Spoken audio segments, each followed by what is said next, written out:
Hello everyone. Uttar Pradesh में फिर से शुरू होने जा रही है प्राचीन गुरुकुल शिक्षा पद्धति। मुस्लिम आक्रमणकारियों और अंग्रेजों के द्वारा अंग्रेजी शिक्षा पद्धति की नींव के साथ ही भारत के इस प्राचीन गुरुकुल शिक्षा पद्धति को नष्ट कर दिया गया था, जो कि देखा जाए तो दुनिया की सबसे प्राचीन एक शिक्षा पद्धति है। आज हम यहाँ पर इस वीडियो के माध्यम से समझने का प्रयास करेंगे कि प्राचीन गुरुकुल शिक्षा पद्धति को शुरू करने के पीछे मुख्यमंत्री योगी आदित्यनाथ की क्या योजना है, आखिर क्या है ये गुरुकुल शिक्षा पद्धति, इसमें किस तरीके के विषय और किस तरीके की सुविधाएं मिलती हैं, साथ ही यहाँ पर अंग्रेजों और मुस्लिम आक्रमणकारियों के द्वारा इसे क्यों नष्ट किया गया। तो चलिए न्यूज का यहाँ पर विश्लेषण करते हैं और जानते हैं गुरुकुल शिक्षा पद्धति के बारे में। देखा जाए दुनिया की सबसे प्राचीन गुरुकुल शिक्षा पद्धति है और यूपी में एक बार फिर से इसे शुरू करने के लिए संपूर्णानंद संस्कृत विश्वविद्यालय में एक संस्कृत छात्रों के लिए स्कॉलरशिप स्कीम की शुरुआत करते समय इसके बारे में यहाँ पर मुख्यमंत्री योगी आदित्यनाथ के द्वारा चर्चा की गई और उसके बारे में यहाँ पर बताया गया।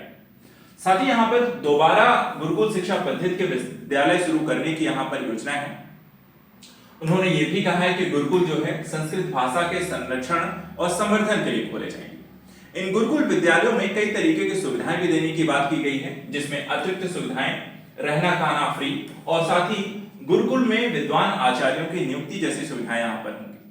लेकिन आखिर ये गुरुकुल शिक्षा पद्धति है क्या, इसमें किस तरीके के विषयों को पढ़ाया जाता है और इसकी शुरुआत कब और कैसे हुई, इसके बारे में जानकारी हमें कहां से मिलती है। तो आखिर गुरुकुल परंपरा क्या है? तो वर्तमान समय आप जिस तरीके स्कूल और भवनों में यहाँ पर पढ़ाई करते हैं, ये इसे हम गुरुकुल शिक्षा पद्धति नहीं कहते हैं, बल्कि अंग्रेजों के द्वारा दी गई अंग्रेजी शिक्षा पद्धति की नींव पर वर्तमान शिक्षा प्रणाली भारत की चल रही है। गुरुकुल जो है हम गुरु के पास रहकर आश्रम में पढ़ाई करने को ही गुरुकुल कहा जाता था। और आज हम जिस एजुकेशन सिस्टम की यहाँ पे बात कर रहे हैं वो यहाँ पर एक गुरुकुल शिक्षा पद्धति नहीं है, अंग्रेजों की शिक्षा पद्धति है।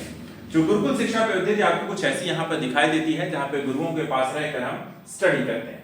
इसके बारे में थोड़ा सा विस्तार से समझते हैं कि गुरुकुल शिक्षा पद्धति में हमें पढ़ाया क्या जाता था और किस तरीके से हमें प्रशिक्षण दिया जाता था। इसमें देखा जाए तो गणित, विज्ञान, अर्थशास्त्र, इतिहास और खगोल शास्त्र जैसे विषय पढ़ाए जाते थे। गुरुकुल जहां पर ऋषि मुनियों के आश्रम हुआ करते थे, इसमें सीखने की उम्र में जो छात्र होता था, जो अभ्यर्थी होता था, जो बच्चे होते थे, वो इन आश्रम में गुरुओं के पास जाते थे और शिक्षण ग्रहण करते थे। ज्ञान के साथ देखा है तो गुरुओं के साथ उनकी पूरी दिनचर्या को एक तरीके सिस्टम बनाया जाता है, जहां पे सुबह से उठने से लेकर के रात के सोने तक और शिक्षण कार्य संबंधित तरीके की यहाँ पे प्रक्रियाएं वहां पर उसका पालन करते थे।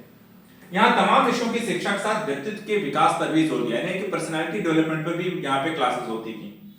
स्मृत ग्रंथों में कहा गया है कि छात्रों को उपनयन यानी शिक्षा शुरू करने से पहले के संस्कार के बाद गुरु के सानिध्य में रहकर ही वहां पर शिक्षण ग्रहण किया जाता है या शिक्षा ली जाती थी। इसकी शुरुआत कब हुई, इसकी जानकारी हमें मिलती है ऋग्वैदिक काल। ऋग्वैदिक काल यानी कि 15वीं सदी ईसा पूर्व, यानी कि आज से करीब 4000 साल पहले ऋग्वेद से गुरुकुल परंपरा के बारे में जानकारी मिलती है। और वेदों में गुरुकुल के में प्रवेश के लिए उपनयन संस्कार का भी यहाँ पे जिक्र मिलता है। इस संस्कार के बाद ही छात्र आश्रम में अपने गुरु के साथ यहाँ पर जाते थे। यहाँ पर देखा है तो वेदों में भी गुरुकुल में रहने के दौरान जल्दी सोने और उठने के नियम का भी जिक्र मिलता है हमें। साथ ही अगर हम जातक कथाओं को अगर देखें तो यहाँ पर उपनयन संस्कार होने के बाद 14 से 15 वर्ष की उम्र में छात्र अपना घर छोड़ करके आश्रम में जाते थे और गुरुओं के पास रह करके यहाँ पर अध्ययन करते थे। इसीलिए इसे गुरुकुल कहा जाता है, क्योंकि गुरुओं के आश्रम में रहकर ही यहाँ पर आप पढ़ाई करते हैं। लेकिन बात आती है कि इतनी पुरानी जो शिक्षा पद्धति है, विश्व की सबसे प्राचीन शिक्षा प्रणाली पद्धतियों में से एक, इसे नष्ट कैसे किया गया। तो इसके दो वजह बताई जाती हैं, जिसमें से पहली वजह जो है मुस्लिम आक्रमणकारी। देखा जाए तो भारत में गुरुकुल पद्धति को धीरे धीरे खत्म किया गया। शुरुआत इसकी होती है 7वीं से 12वीं शताब्दी के बीच मुस्लिम हमलावरों के द्वारा आक्रमण के माध्यम से शुरुआत होती है। उस समय के भारत के प्रसिद्ध जो विश्वविद्यालय थे, जो विश्वविद्यालय थे, जहां विश्व के अलग अलग देशों से छात्र आकर भारत में पढ़ते थे। इसमें नालंदा, विक्रमशिला, उदयपुरी जैसे बड़े शिक्षा केंद्र हुआ करते थे और आक्रमणकारियों ने इन्हें तहस नहस किया। एक कहानी बहुत ही ज्वलंत रही है, जिसके बारे में बहुत सुनने और पढ़ने को मिलता है कि 1193 में बख्तियार खिलजी ने नालंदा विश्वविद्यालय पर हमले किया और वहां की लाइब्रेरी को जला दिया था। मुस्लिमों के बाद जो रही सही कसर यहाँ पर बच जाती है, वो अंग्रेजों के द्वारा दी गई अंग्रेजी शिक्षा पद्धति पूरी कर देती है। यहाँ पर मैकॉले प्रमुख है, इसमें रहते हैं, जिनका नाम था थॉमस बैबिंगटन मैकॉले। ये इंग्लैंड के शिक्षाविद थे जिन्हें अंग्रेजी माध्यम से शिक्षा शुरू करने का भी श्रेय दिया जाता है। थॉमस बेबिंगटन मैकॉले जो है 1835 में भारत में अंग्रेजी शिक्षा माध्यम की नींव रखते हैं, लेकिन धीरे धीरे पूरे भारत में से फैलाने का जो श्रेय जाता है वो ईसाई मिशनरियों को जाता है, जो भारत के अलग अलग हिस्सों में जाकर के अंग्रेजी माध्यम के स्कूल खोलते हैं। इसके साथ ही अगर हम देखें तो धीरे धीरे निजी स्कूल भी खुलने शुरू हो गए और लोग अपने बच्चों को अब यहाँ पे कॉन्वेंट स्कूल में भेजने लग जाते हैं। और वर्तमान समय में अगर हम देखें तो शिक्षा पद्धति का जो माध्यम है अंग्रेजी शिक्षा पद्धति का ही भारत में प्रयोग हो रहा है और सभी यहाँ पर अंग्रेजी माध्यम के कॉन्वेंट स्कूलों में बड़े बड़े यहाँ पर महंगे स्कूलों में अपने बच्चों को पढ़ा रहे हैं।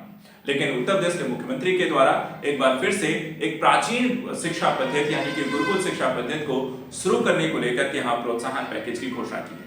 यानी आने वाले समय में भारत में एक बार फिर से गुरुकुल शिक्षा पद्धति देखने को मिल सकती है। आज के सत्र में इतना ही। नेक्स्ट वीडियो में कुछ ऐसे इंपॉर्टेंट खबरों के लिए आप हमारे साथ लगातार जुड़े रहें। Thank you so much and good luck.